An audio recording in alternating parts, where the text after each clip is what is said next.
Shalom, silakan duduk Bapak Ibu Saudara yang saya kasih. Selamat sore, bagaimana kabarnya?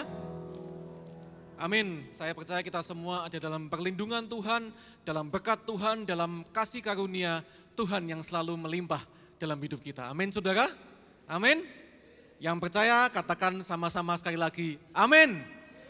Ya, bisa ditampilkan, oh sudah ya saudara. Saya akan berbicara seperti yang tadi pagi, tapi hanya ada sedikit perbedaan saudara, sedikit beda penekanannya, tapi saya rindu kita semua mendapatkan sesuatu pada sore ini dan kita pulang, kita punya pola pikir yang baru, kita punya hati yang bertobat, yang benar-benar mengerti apa itu hati Tuhan buat kita pada sore ini. Next, mari kita buka ayat yang pertama di Roma 3 ayat 23 sampai 24 saudara. Saya akan bacakan bagi kita semua Roma 3, next ya. Karena semua orang telah berbuat dosa dan telah kehilangan kemuliaan Allah. Dan perhatikan ini saudara, ayat yang ke-24. Dan oleh apa saudara? Kasih karunia telah dibenarkan dengan cuma-cuma atau gratis saudara. Karena penebusan dalam Kristus Yesus. Saudara, di dunia ini sebenarnya tidak ada yang benar-benar gratis ya saudara ya. Kalau ada toko yang bikin promo 1 gratis 1, beli 1 dapat bonus 1. Itu sebenarnya tidak sepenuhnya gratis karena ada yang membayar, selalu ada pihak yang membayar. Kalau toko beli 1 gratis 1, tentunya yang bayar ya yang punya toko saudara. Karena dia korban, saudara, korban memberikan satu hadiah. Dan saudara tahukah kita bahwa kasih karunia itu telah diberikan kepada kita dengan gratis cuma-cuma. Tapi kita harus sadar betul bahwa harganya sangat mahal. Seharga darah Yesus saudara. Yesus mati di kayu salib buat kita semua. Bagi kita gratis, bagi Tuhan itu sangat mahal saudara. Amin saudara. Hari ini saya mau mengingatkan setiap kita bahwa kita ini sebenarnya tidak layak. Kita ini sudah berbuat dosa, sudah jauh dari Tuhan, kehilangan kemuliaan Allah. Tapi oleh kasih karunia Allah kita dibenarkan bahkan dengan cuma-cuma ditebus di dalam Kristus Yesus. Lanjut, next. Nah saudara, ada satu kisah di Alkitab, seorang perempuan, ya slide berikutnya bisa ditampilkan, yang kedapatan berbuat dosa saudara. Seorang perempuan ini ya perempuan yang berzinah dengan suami orang saudara, dan dia dihadapan kepada Tuhan Yesus oleh ahli Taurat orang Farisi. Dan ahli Taurat orang Farisi bilang kepada Yesus, "Guru, kalau di zaman Musa perempuan yang seperti ini kedapatan berbuat dosa, dia harusnya dirajam batu. Dia harusnya mati hukumannya. Tidak ada yang lain." Dan saudara, Tuhan Yesus apa jawabnya? Tuhan bilang apa? Barang siapa yang merasa tidak berdosa, hendaklah dia lemparkan batu pertama. Ternyata ditunggu tidak ada yang lempar batu saudara. Dan Tuhan tanya kepada perempuan itu, karena semua itu mereka pergi, orang yang menuntut itu pergi semua, tinggal Yesus dengan perempuan itu, dan Tuhan bilang, kenapa mereka semua pergi? Tidak ada yang menghukum engkau? Pulanglah dan jangan berbuat dosa lagi. Tuhan tidak menghukum perempuan itu saudara. Saudara, itu yang saya sebutkan dengan rahmat atau kemurahan Tuhan. Atau bahasa Inggrisnya mercy saudara. Mercy atau belas kasihan, rahmat Tuhan itu adalah begini. Tuhan harusnya menghukum saya dan saudara, menghukum perempuan itu, tapi Tuhan tidak menghukum. Nah, rahmat itu bicara sesuatu yang harusnya Tuhan lakukan, Tuhan hukum, tapi Tuhan tidak melakukan. Itu rahmat saudara, belas kasihan. Tapi hari ini saya mau bagikan kasih karunia itu jauh daripada itu saudara.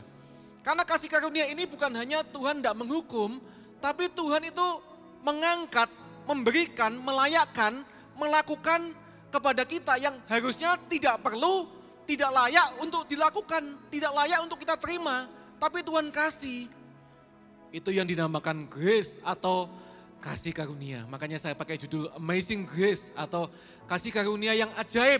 Memang kasih karunia itu ajaib saudara, mengherankan. Next ya, apa definisi kasih karunia? Dari bahasa aslinya yaitu di perjanjian baru itu karis saudara. Itu artinya adalah kemurahan, perkenanan Tuhan yang saya garis bawahi tidak layak kita terima. Anugerah itu berarti kita sebenarnya tidak layak. Wong kita berbuat dosa kok. Kita Roma 5 mengatakan akan tetapi Allah menunjukkan kasih-Nya kepada kita dengan jalan Dia mati di kayu salib bagi kita pada saat kita berbuat baik saudara. pada saat kita hidup kudus, ayatnya tidak mengatakan seperti itu, tapi ayatnya mengatakan pada saat kita masih berdosa, saudara. Saudara bisa ngerti sampai di sini, kita masih berdosa, Tuhan sudah mau mati buat saudara dan saya. Apalagi di saat kita berusaha menyenangkan hatinya, saudara. Amin, saudara. Kasih karunia berbicara mengenai sesuatu yang sebenarnya kita tidak layak, tapi Tuhan kasih. Tuhan berkenan kepada kita, Tuhan memberikan kemurahan kepada kita. Anugerah itu sebenarnya kita tidak berhak, tidak layak. Tapi kita dikasih, itu kasih karunia. Saudara, di gambar ini ada anak bungsu, anak yang hilang, saudara. Tadi pagi saya juga bicara mengenai anak sulung dan anak bungsu, saudara. Anak bungsu itu anak yang menghabiskan foya-foya dengan harta warisan yang belum waktunya dia minta. Kemudian dia teringat akan rumah bapaknya dan dia pulang. Saudara, bapak yang dikecewakan, yang disakiti, tetap menyambut, mengasihi, memberi yang terbaik, melayakkan, mengangkat, memuliakan anak yang berdosa, yang kotor, yang bejat, yang jahat, tetap diangkat. Saudara, sebagai anak, saudara. Saudara, bukankah kita selayaknya sudah dihukum, saudara? Tapi hari ini saudara dan saya boleh ada di tempat ini, kita ada sebagaimana kita ada. Karena kasih karunia Tuhan yang melimpah dalam hidup saudara dan saya. Amin, saudara. Amin. Makanya hari ini saya mengingatkan kita semua bahwa engkau diselamatkan itu bukan karena perbuatanmu. Next, ya tadi pagi saya juga kasih satu ilustrasi perumpamaan, saudara. Kalau ini hanya guyon, saudara ya, hanya ilustrasi, saudara ya, bukan beneran. Karena ada satu cerita di mana kalau orang meninggal itu mau masuk surga, dia dicegat, dijaga, ada yang jaga di pintu gerbang surga.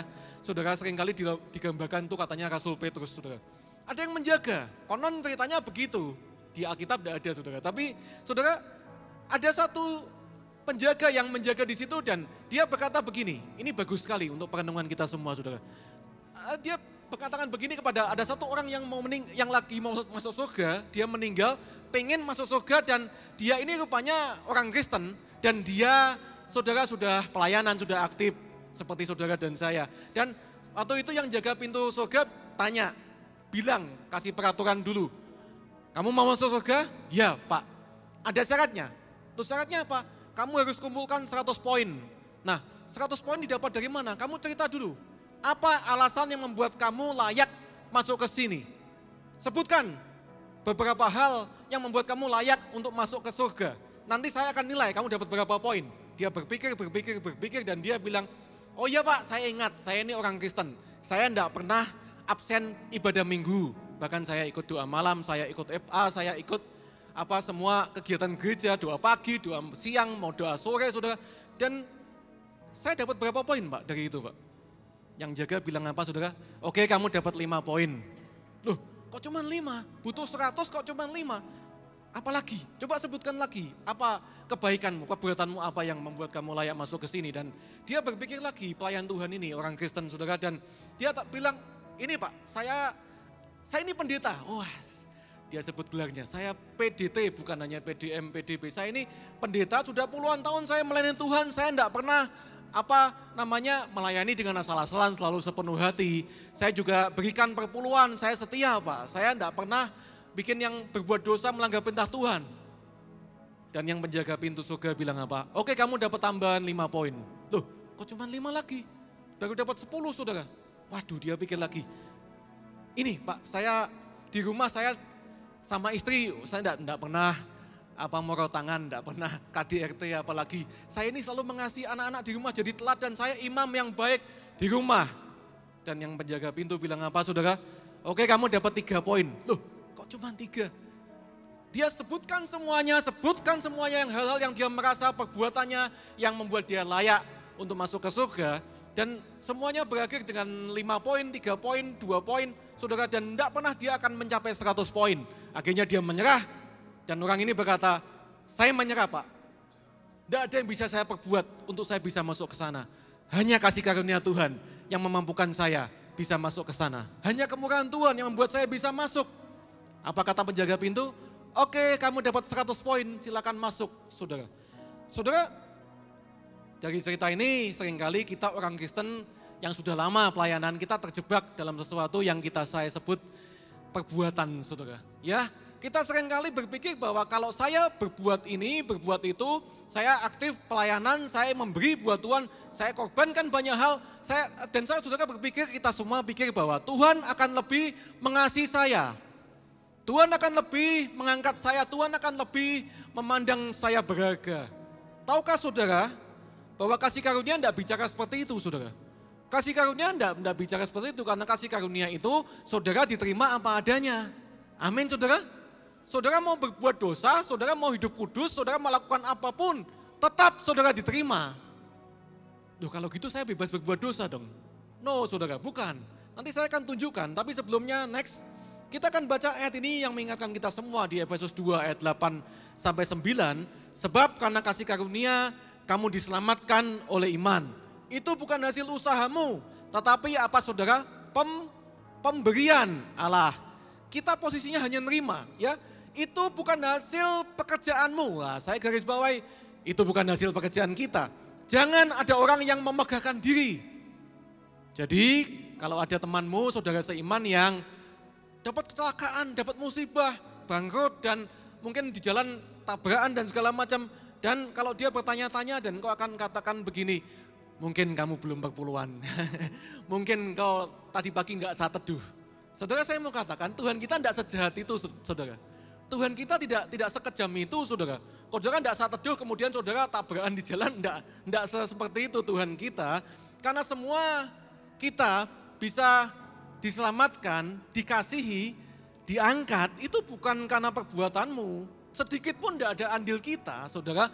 Semua hanya karena kasih karunia, kemurahan Tuhan. Amin, saudara. Amin. Jangan ada orang yang menempuk dada dan bilang, saya sudah lakukan ini Pak. Oh, saya beda sama dia, saya layak dapatkan lebih dari Tuhan.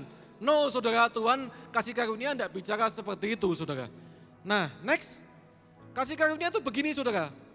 Beda dengan hukum Taurat. Karena di perjanjian lama kita tahu bahwa hukum Taurat diberikan melalui Musa. Ada 10 hukum Taurat dan ada peraturan-peraturan lain jumlahnya ratusan, banyak sekali, saudara. Dan saudara, hukum Taurat ini di perjanjian lama sampai perjanjian baru itu ternyata orang Yahudi pada waktu itu tidak sanggup untuk menggenapi, melakukan semuanya. Tidak ada manusia yang sanggup, saudara. Sampai Tuhan Yesus datang dan menggenapi hukum Taurat, saudara. Melalui apa? Melalui kasih karunia. Saudara, sekali lagi, tidak ada orang yang dibenarkan karena lakukan hukum Taurat. Saudara, itu ada ayatnya, dan kasih karunia itu bicara mengenai bukan lagi perbuatan kita, tapi perbuatan Tuhan. Amin, saudara. Jadi kalau kalian memberitakan Injil, kita memberitakan Injil, jangan lagi bicara perbuatanmu, apa yang sudah engkau perbuat buat Tuhan, tapi beritakan apa perbuatan Tuhan dalam hidupmu. Itulah Injil kasih karunia. Amin, saudara. Beritakan bahwa aku dulunya begini, aku dulunya jahat, tak layak, berdosa, tapi Tuhan angkat hidupku, Tuhan selamatkan. Pokoknya perbuatan Tuhan.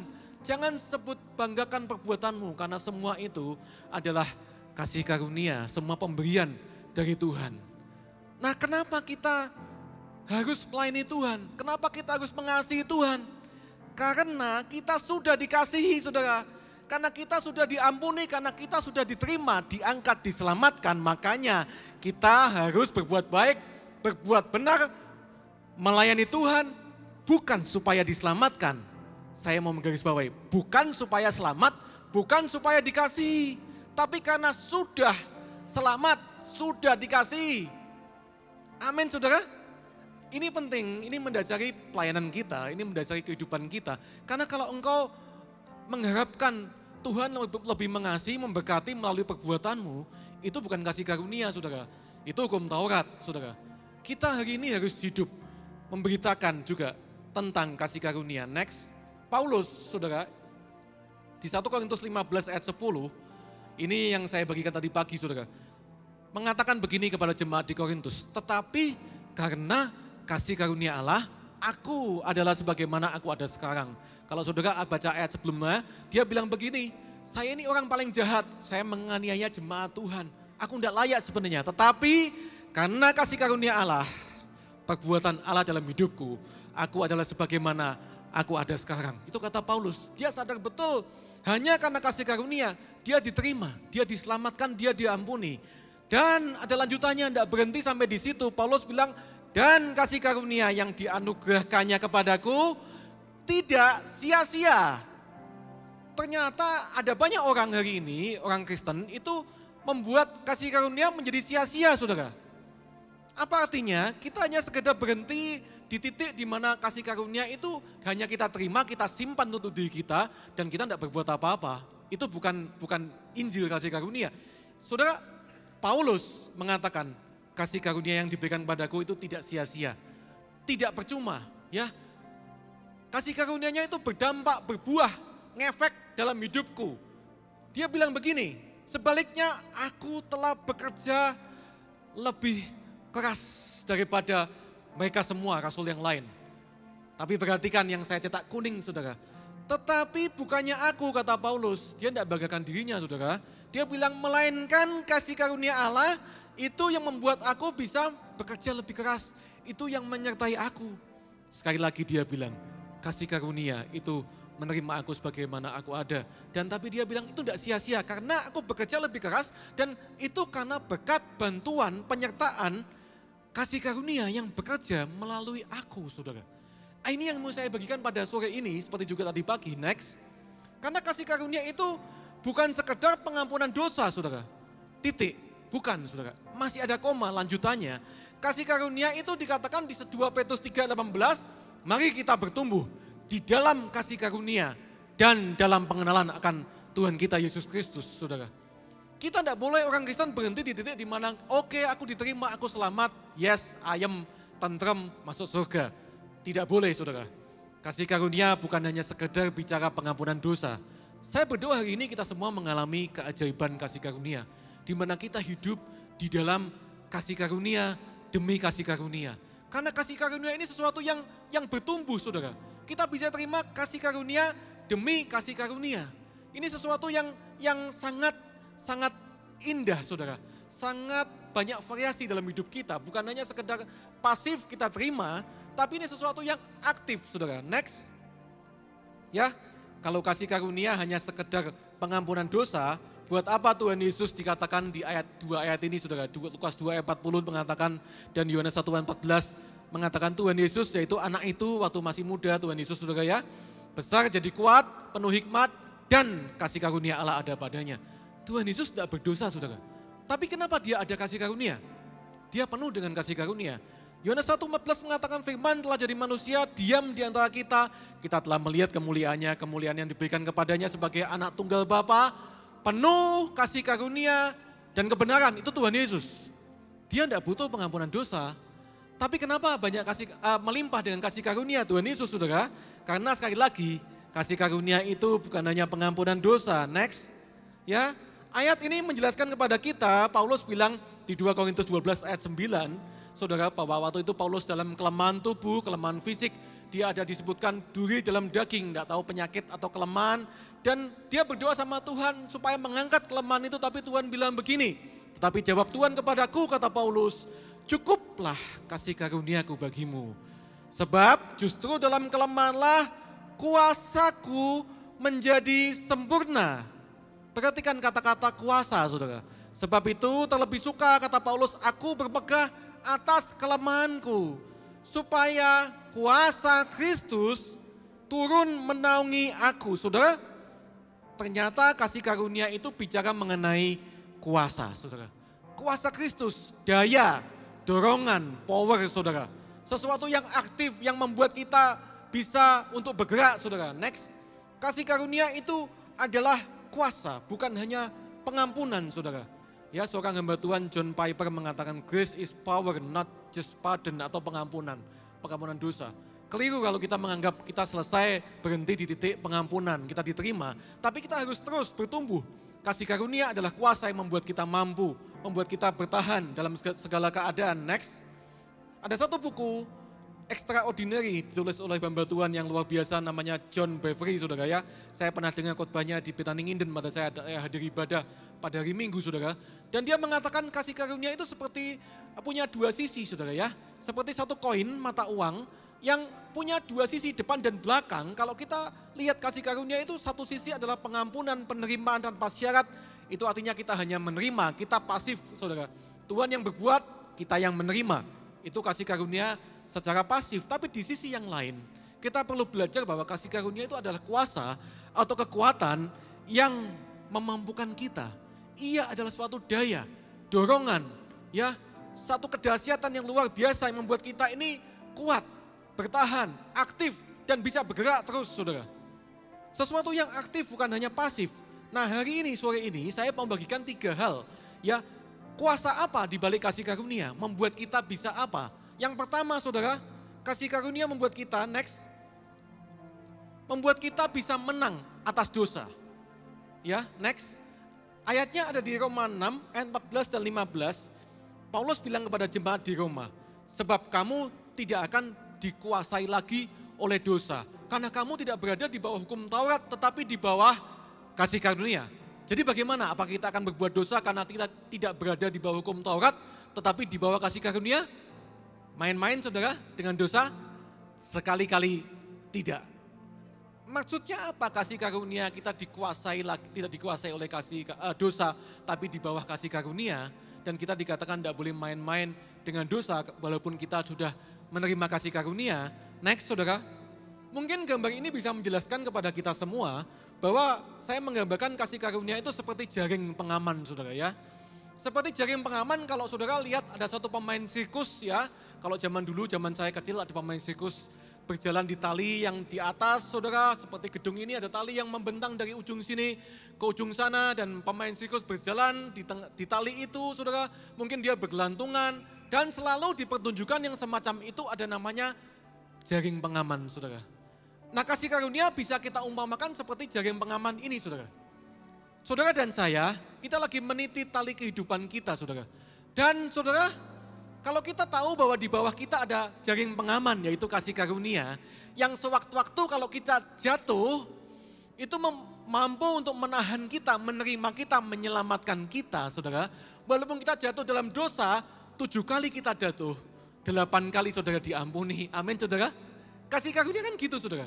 Saudara berdosa 1000 kali, saudara diampuni 1001 kali saudara. Itu kasih karunia. Loh kok enak sekali orang Kristen?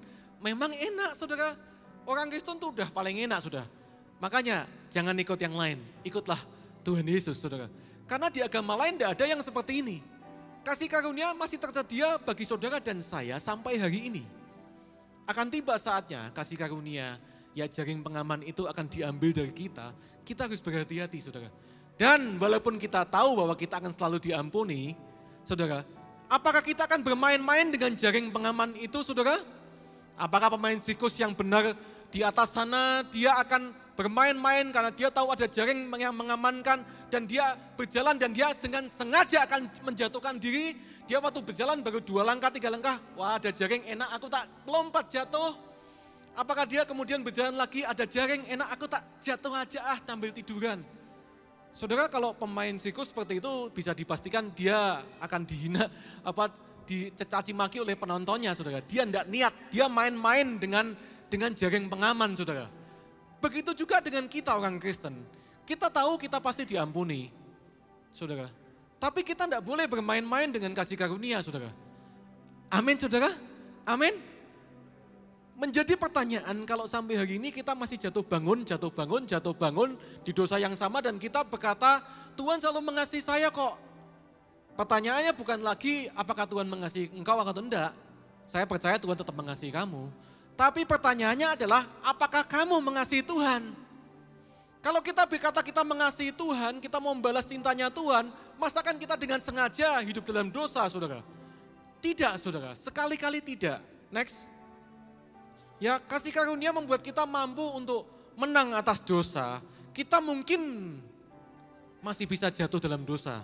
Mungkin saudara saya tidak katakan seorang hamba Tuhan tidak bisa jatuh dalam dosa. Banyak hamba Tuhan pendeta senior berpuluh-puluh tahun melayani jatuh juga dalam hal harta, wanita dan sebagainya saudara. Tidak ada yang kebal akan dosa. Kita mungkin masih bisa jatuh dalam dosa.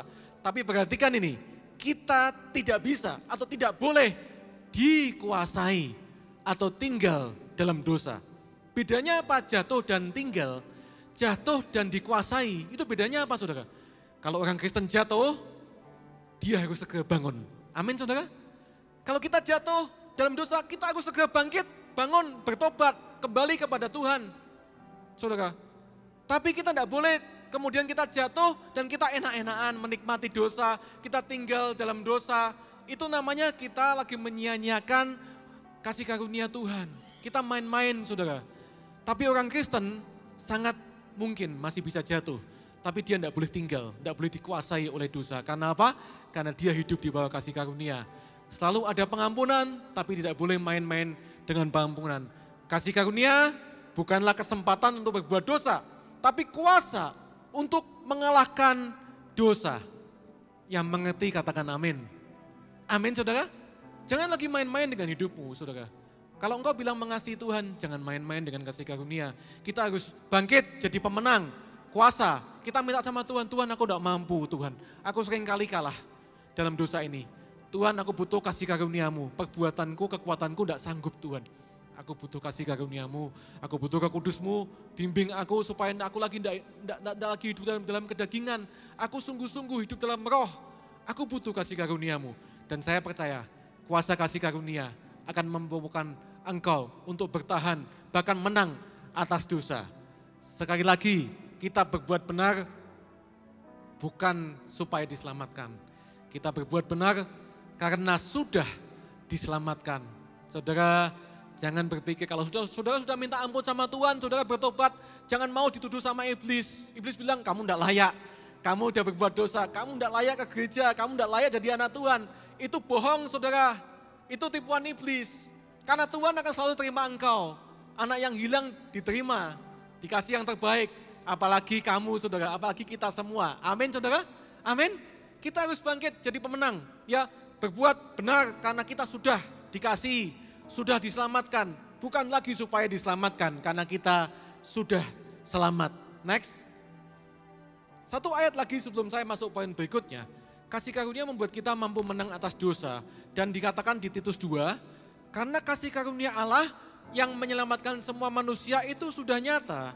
Perhatikan ini saudara, Ia, yaitu kasih karunia itu, mendidik kita supaya kita tinggalkan kefasikan, keinginan duniawi, dan supaya kita hidup bijaksana, adil, beribadah di dalam dunia sekarang ini dengan menantikan penggenapan-penggenapan kita. Yang penuh bahagia dan penyataan kemuliaan Allah yang maha besar dan juru selamat kita Yesus Kristus yang telah menyerahkan dirinya bagi kita untuk apa saudara? Membebaskan kita dari segala kejahatan dan untuk menguduskan bagi dirinya suatu umat kepunyaan sendiri yang rajin berbuat baik. Sekali lagi saya mau katakan kita bisa bebas dari dosa hanya oleh kasih karunia. Kita bisa merdeka, kita bisa menang hanya karena kuasa kasih karunia. Sebab itu mari kita berdoa sama Tuhan. Tuhan mampukan aku dengan kasih karuniamu supaya aku bisa menang dalam setiap pergumulan atas dosa. Next, yang kedua ya saudara, 3 hal kuasa kasih karunia, kuasa untuk menanggung penderitaan saudara. Yang next saudara, ayat berikutnya, kasih karunia mampukan kita untuk menanggung penderitaan. 1 Petrus 2 mengatakan ayat 19-20, sebab adalah kasih karunia. Jika seorang karena sadar akan kehendak Allah, menanggung penderitaan yang tidak harus ia tanggung. Sebab dapatkah disebut pujian jika kamu menderita pukulan karena kamu berbuat dosa, tetapi jika kamu berbuat baik dan karena itu kamu harus menderita, maka itu adalah kasih karunia pada Allah. Yang saya maksudkan menang atas penderitaan itu adalah penderitaan yang kita karena sudah berbuat baik, sudah berbuat benar, sudah lakukan perintah Tuhan. Sudah jadi pelaku firman tapi masih menderita, masih dianiaya, masih disalahkan, masih disalah mengerti saudara. Itu yang saya sebutkan penderitaan karena kita sudah berbuat baik. Bukan penderitaan karena ulah kita sendiri saudara ya. Bukan karena kita sengaja nakal, kita melanggar perintah Tuhan, kemudian kita menderita dan kita bilang ini kasih karunia. Bukan saudara. Penderitaan yang dimaksud adalah kita sudah berjuang ya mati-matian. Dan saudara kita sudah berbuat baik, berbuat benar, harusnya kita tidak menderita, harusnya kita tidak disalahkan, Harusnya kita tidak menerima sesuatu yang tidak layak kita terima, tapi kita masih menerima. Firman Tuhan mengatakan itu adalah kasih karunia. Kasih karunia memampukan kita untuk kita bisa bertahan dalam penderitaan. Next, saudara. Kasih karunia-Nya itu bukan meniadakan masalah, jangan salah mengerti saudara. Saudara hidup dalam kasih karunia bukan berarti masalahmu hilang. Masalahmu tidak ada. Anak Tuhan tidak pernah janji saudara, hidupnya pasti baik-baik aja, pasti tidak ada masalah. Tidak saudara. Tapi kasih karunia bukan untuk meniadakan masalah tetapi memampukan kita untuk menang atas masalah dan penderitaan yang kita alami. Amin saudara. Hanya dengan kasih karunia engkau dan saya bisa bertahan dalam setiap pergumulan permasalahan hari-hari ini. Tuhan, aku mau nyicil rumah, aku mau membayar hutang, tapi kok aku udah berjuang, udah berusaha, kok aku masih belum bisa Tuhan sampai hari ini. Saya mau katakan berdoa, minta kasih karunia Tuhan, memampukan engkau untuk menang atas setiap penderitaan, masalah dan pergumulanmu. Karena seringkali ada banyak masalah yang di luar kendali kita saudara. Amin saudara. Ada banyak masalah yang kita tidak bisa selesaikan kecuali dengan kasih karunia Tuhan. Kita butuh pertolongan Tuhan dari hari ini. Dunia tidak semakin ringan atau enak saudara. Dunia kerja juga hari-hari ini sebanyak yang sambat sepi saudara ya. Tapi saya percaya bahwa anak Tuhan pasti akan dibedakan. Anak Tuhan yang hidup dalam kasih karunia itu akan dimampukan untuk menang dalam setiap pergumulan, dalam setiap permasalahan yang dihadapi. Next. 2 Korintus 8, Paulus menceritakan mengenai jemaat di Makedonia. Paulus bilang begini, kami hendak memberitahukan kepada kamu tentang kasih karunia yang dianugerahkan kepada jemaat-jemaat di Makedonia. Apa itu jemaat Makedonia, saudara? Ceritanya adalah selagi dicobai dengan berat, dalam berbagai penderitaan, sukacita mereka meluap, dan meskipun mereka sangat miskin. Perhatikan ini masalah saudara ya. Namun mereka kaya dalam kemurahan. Aku bersaksi bahwa mereka telah memberikan menurut kemampuan mereka, bahkan melampaui kemampuan mereka. Luar biasa saudara, kasih karunia membuat kita yang sebenarnya tidak mampu, tapi bisa melakukan sesuatu yang melampaui kemampuan kita. Amin saudara. Saudara mungkin masih banyak masalah hari ini, tapi kalau saudara percaya, Tuhan akan mampukan saudara melalui semua, bahkan melampaui kekuatanmu saudara. Hal-hal yang tidak pernah kita bayangkan akan kau alami. Karena kasih karunia-Nya itu bicara mengenai penyertaan Tuhan. Perlindungannya yang membuat kita sebenarnya kita tidak mampu, kita tidak layak. Tapi seperti jemaat di Makedonia, walaupun sangat miskin, namun mereka kaya dalam kemurahan. Mereka bisa memberi, bahkan melampaui kemampuan mereka. Amin saudara. Kasih karunia yang pertama memampukan kita menang atas dosa. Yang kedua, kuasa untuk kita menanggung penderitaan setiap masalah. Yang ketiga, kasih karunia itu juga memampukan kita, next, untuk kita ini melayani Tuhan. Nah, melayani itu ternyata juga butuh kasih karunia, saudara. Amin, saudara. Kita tidak boleh melayani hari ini dengan kekuatan kita sendiri. Tidak boleh, saudara. Karena kalau kita melayani dengan kekuatan sendiri, saya pastikan saudara akan lemah, saudara akan putus asa, pada satu titik saudara akan bosan, saudara akan menyerah. Karena ada banyak persoalan di dunia pelayanan yang seringkali kita tidak kuat, tidak mampu saudara. Dan kita butuh kuasa kasih karunia Tuhan. Kita butuh mujizat Tuhan melalui kasih karunia-Nya. Next, ayat ini menjelaskan kepada kita bahwa rasul-rasul di zaman gereja mula-mula saudara dikatakan dengan kuasa yang besar. Rasul-rasul memberi kesaksian tentang kebangkitan Tuhan Yesus. Luar biasa, mereka jadi saksi Yesus di mana-mana. Mereka berani, mereka tidak takut dengan kuasa yang besar. Tetapi apa rahasia di balik semua itu saudara? Ternyata ayat 33 dari Kisah Rasul 4 mengatakan kepada kita, dan mereka semua hidup dalam kasih karunia yang melimpah-limpah. Ternyata kalau orang hidup dalam kasih karunia, demi kasih karunia sampai melimpah-limpah, itu dia akan dimampukan dengan kuasa yang besar untuk jadi saksinya Tuhan. Amin saudara, amin. Jangan kau bersaksi dengan kekuatanmu saudara. Ada banyak di luar sana yang membuat kita ini akan tidak bisa untuk melawan saudara. Ada kuasa-kuasa dunia yang menghambat pemberitaan Injil. Tapi saya percaya seperti kata nama yayasan di tempat ini, Yayasan Api Kasih Karunia. Saya percaya kita akan dimampukan untuk melayani Tuhan. Karena kita punya kuasa. kasih karunia yang mampukan kita, saudara. Selalu tersedia buat kita. Lanjut, next. Di Kisah Rasul 18 ayat 27, saudara, sekali lagi. Ada satu cerita, temannya Paulus namanya Apolos. Ini orang yang sangat fasih bicara dan mahir dalam soal kitab suci. Tapi perhatikan, saudara, karena Apolos ingin menyeberang ke Akhaya, saudara-saudara di Efesus mengirim surat kepada murid di situ supaya mereka menyambut dia. Setibanya di Akhaya, saudara, maka ia, Apolos itu, oleh kasih karunia Allah, menjadi seorang yang sangat berguna bagi orang-orang yang percaya. Saudara, saya percaya dan saudara juga harus tahu bahwa kasih karunia, kuasanya membuat kita, saudara dan saya yang dulunya tidak berguna, dulunya tidak bisa apa-apa, bisa jadi orang yang sangat berguna bagi pelayanan. Amin, saudara? Amin, saudara?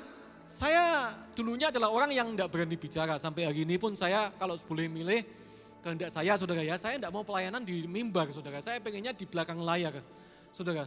Tapi hari ini Tuhan berikan kesempatan dan kepercayaan yang ya saya seringkali tidak bisa memilih pelayanan, saudara. Dan saya cuma bilang sama Tuhan, Tuhan kalau engkau yang kasih kepercayaan, ya aku butuh kasih karuniamu Tuhan. Supaya aku jadi orang yang berguna di pelayanan. Walaupun di mimbar, di belakang mimbar, dimanapun. Saudara, saya berdoa sama Tuhan, Tuhan kasih karuniamu yang membuat aku mampu, bukan aku. Saya tidak mampu, saudara, jujur. Saya ini orang yang tidak fasih bicara. Kalau tidak percaya boleh tanya istri saya, ada di sini, saudara ya. Saya bukan orang yang pandai berkata-kata, saya bukan orang yang suka ngomong, saudara. Bahkan saya ini sebenarnya lidah saya tuh pelo, saudara ya. Saya tidak bisa bilang saya, saudara. Tapi Tuhan bisa pakai saya. Dan saya percaya Tuhan juga bisa pakai saudara. Amin, saudara? Amin? Amin? Bukan saya sekali lagi seperti kata Paulus, tapi kasih karunia Tuhan yang menyertai saya. Kalau saudara mau, saudara akan dimampukan. Next, ya, kasih karunia membuat kita punya kuasa untuk melayani Tuhan. Dan sebelum saya selesai dengan beberapa 2-3 ayat, saudara, saya mau bagikan ini, saudara ya. Hiduplah di dalam kasih karunia. Jangan lagi di bawah hukum Taurat atau perbuatanmu. Perbuatanku, perbuatanmu, tapi perbuatan Tuhan kepada kita. Kita andalkan kuasa kasih karunia, saudara. Kuasa kasih karunia hanya itu yang sanggup mengubah, memberdayakan hidup kita. Nah, saudara, hukum Taurat itu hanya sebatas memberitahu kita harus begini, harus begitu. Dan seringkali kita lakukan itu dengan terpaksa supaya kita berkenan. Tapi kasih karunia itu jauh melebihi hukum Taurat. Next. Ada satu kisah, 2 kisah, saudara ya, di Lukas 18-19 tentang orang muda yang kaya dan Sakeus. Saya percaya Lukas menulis kisah ini berurutan di pasal 18 dan 19, nanti saudara baca di rumah ya. Orang muda yang kaya dan memungut cukai yang jahat, yang memeras orang. Orang muda yang kaya, siapa itu? Suatu kali ada orang muda ini datang kepada Yesus, seorang pemimpin. Pemimpin muda, duitnya banyak, saudara, melakukan hukum Taurat. Menantu idaman, saudara ya, datang kepada Tuhan Yesus dan bilang, Guru, apa yang harus aku perbuat untuk aku boleh dapat hidup yang kekal? Tuhan bilang apa? Kamu tahu hukum Taurat? Karena orang ini tanya perbuatan, saudara. Tuhan juga jawab, hukum Taurat, jangan membunuh, jangan mencuri, jangan bersaksi dusta, jangan mengingini milik orang lain. Saudara, apa jawab orang itu? Semuanya itu sudah aku lakukan sejak masa mudaku. Apalagi yang kurang? Wah, dengan bangga dia menceritakan perbuatannya, saudara. Dan Tuhan bilang apa? Satu lagi yang kurang. Pulang ke rumah, jual segala hartamu, berikan kepada orang miskin dan engkau kembali ke sini, ikutlah aku. Saudara, endingnya adalah orang itu pergi dengan sedih, saudara. Kenapa? Karena hartanya banyak, saudara. Duitnya banyak, saudara. Dan dia tidak lagi mau ikut Tuhan. Dia hanya andalkan perbuatan-perbuatan supaya dia berkenan. Ini bukan yang Tuhan mau. Orang Kristen yang dewasa semakin bertumbuh itu harusnya semakin mengandalkan Tuhan. Bukan mengandalkan perbuatannya. Amin, saudara. Beda dengan Sakeus. Sakeus di sisi yang lain didatangi oleh Tuhan. Didatangi oleh Tuhan. Orang muda itu datang kepada Tuhan. Tapi Sakeus orang berdosa didatangi secara khusus oleh Tuhan Yesus. Tuhan kita ini luar biasa, saudara. Justru yang seperti ini, seperti Sakeus yang sampah masyarakat, dihindari orang. Saudara, dia orang yang jahat. tapi kaya juga, saudara, didatangi oleh Tuhan Yesus. Waktu Yesus lihat Sakeus di atas pohon, Tuhan tidak menghakimi dan bilang, Sakeus, jangan membunuh, jangan mencuri, jangan saksi dusta. Tapi Tuhan bilang apa? Sakeus, turunlah, aku mau menumpang di rumahmu. Tuhan datang hanya makan-makan, menjalin hubungan dengan Sakeus. Dan tahukah saudara, Sakeus tanpa disuruh, tanpa dihakimi, tanpa disuruh bertobat. Sakeus ngapain saudara? Berdiri dan berkata kepada Tuhan Yesus, Tuhan, separuh dari milikku akan aku berikan kepada orang miskin. Dan seandainya ada yang kuperas dari orang lain, kukembalikan 4 kali lipat. Karena itulah hukum pada waktu itu, saudara. Kalau ada orang yang mencuri atau memeras, harus mengembalikan 4 kali lipat. Saudara, Sakeus tanpa diminta, hanya menerima apa saudara? Kasih karunia. Hanya menerima kasih karunia, dia ini tiba-tiba bisa melakukan hal-hal yang di luar kemampuannya. Hukum Taurat hanya membuat orang tidak mencuri. Tapi kasih karunia membuat orang jauh lebih baik daripada tidak mencuri. Bahkan memberikan yang dia punya tanpa diminta. Saudara, hukum Taurat hanya sebatas jangan begini, jangan begitu, aturan manusia. Tapi saudara, kasih karunia berbicara jauh lebih daripada itu. Saudara akan dibawa melakukan hal-hal yang saudara sendiri tidak pernah pikirkan. Saudara, sesuatu yang jauh di pemandangan kita, Tuhan sudah sediakan, siapkan kita untuk mengalaminya di depan sana. Amin saudara? Amin. Next, saya hampir selesai saudara. 2-3 ayat lagi, Yohanes 1, 16, 17, apa kuncinya kita terima kasih karunia demi kasih karunia? Ini kuncinya, dari kepenuhannya yaitu kepenuhan Tuhan Yesus. Kita semua telah menerima kasih karunia demi kasih karunia. Sebab hukum Taurat diberikan oleh Musa, tetapi kasih karunia, kebenaran datang oleh Yesus Kristus. Saudara, kalau mau mengalami kuasa kasih karunia, demi kasih karunia, saudara harus mengalami kepenuhan Kristus. Apa artinya kepenuhan Kristus? Kepenuhan Kristus itu berarti kita mengalami Tuhan. Kita mengalami semua keberadaan Tuhan. Artinya apa? Saudara harus belajar hari demi hari, setiap saat, setiap waktu untuk mengenal Tuhan, Sang sumber kasih karunia. Amin saudara? Begitu saudara mengenal Tuhan, semakin mengenal Tuhan, bertumbuh dalam pengenalan, semakin saudara akan bertumbuh di dalam kasih karunia. Amin saudara, jangan lagi beritakan perbuatanmu. Begini begitu, aku tidak boleh begini, tidak boleh begitu. Tapi saudara belajar mengenal Tuhan, beritakan perbuatan Tuhan. Dan saudara akan mengalami kepenuhan Tuhan, saudara akan mengalami kasih karunia demi kasih karunia. Next, ayat yang terakhir saudara, Roma 5:21 mengatakan supaya sama seperti dosa berkuasa dalam alam maut, demikian kasih karunia akan berkuasa oleh kebenaran untuk hidup yang kekal oleh Yesus Kristus Tuhan kita. Firman ini mengatakan kasih karunia itu akan berkuasa oleh kebenaran, yaitu firman Tuhan, untuk hidup yang kekal oleh Tuhan Yesus Kristus Tuhan kita. Hidup seperti Yesus, kita mengenal Tuhan, semakin seperti Tuhan adalah hidup di dalam kasih karunia. Next, ayat yang paling akhir, tadi terakhir, ini yang paling akhir. Karena ini benar-benar ayat yang paling akhir di Alkitab saudara. Kalau ada ayat yang ditulis di Alkitab di halaman paling akhir, di bagian lembar terakhir dan benar-benar paling akhir, ini ayatnya saudara. Kenapa ayat ini penting? Saya percaya ditulis oleh Rasul Yohanes ya di Pulau Patmos. Karena dia rindu supaya saudara dan saya sampai akhir zaman nanti, sampai Tuhan datang, tetap mengalami kasih karunia demi kasih karunia. Dikatakan kasih karunia Tuhan Yesus menyertai kamu sekalian. Amin saudara. Saya menulis only by grace, itu adalah status saya di setiap media sosial, di WA, Facebook, Instagram. Saya tulis hanya karena kasih karunia. Kenapa? Supaya mengingatkan saya bahwa hidup ini hanya karena kemurahan Tuhan. Hanya karena kasih karunia-Nya. Bukan karena perbuatan saya, bukan karena apa yang saya perbuat, tapi karena Tuhan sudah lakukan semuanya di dalam hidup saya.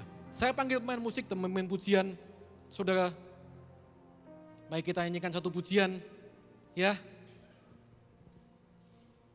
Untuk menutup firman Tuhan.